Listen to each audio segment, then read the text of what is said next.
తాజాంశాన్ని చూస్తున్నాం. CI నాగరాజుకు Vijayawada court 2 వారాల remand విధించింది. దీంతో సిఐ నాగరాజును సిట్ అధికారులు నెల్లూరు జైలుకు తరలిస్తున్నారు.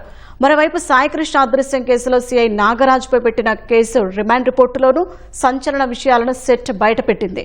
ఇక మరింత సమాచారం మా ప్రతినిధి జయప్రకాష్ రెడ్డి తెలుసుకుందాం. జయప్రకాష్, నాగరాజు రిమాండ్ వివరాలేంటి?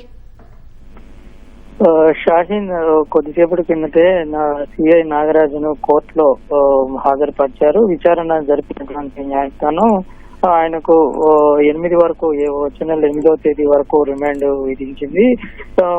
నెల్లూరు జైలుకి తరలించే అవకాశం ఉంది.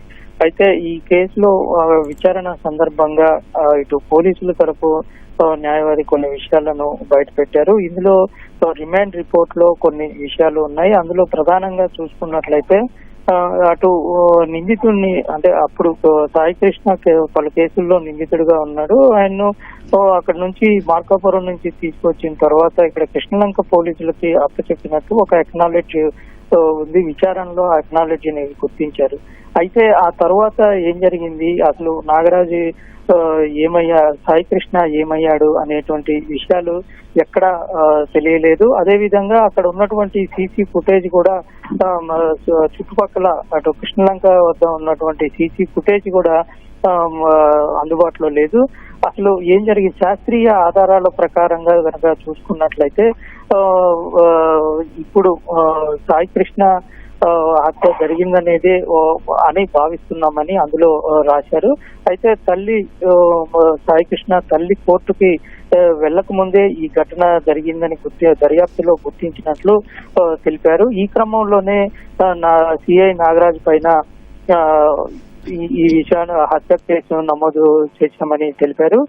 అయితే ఇంకొక విషయం అంటే ప్రత్యక్షంగా ఏ ఆధారం దొరకనప్పటికీ ఈ సర్కమ్స్టెన్స్ ప్రకారంగా గనక విచారణ చేసినప్పుడు అన్ని చూసుకున్నట్లయితే ఎక్కడ చూసినా సరే వాటికి సంబంధించినటువంటి మేజర్ గా ఆధారాలు దొరకనప్పటికీ సర్కమ్స్టెన్స్ ఎవిడెన్స్ శాస్త్రీయంగా ఆలోచించినట్లయితే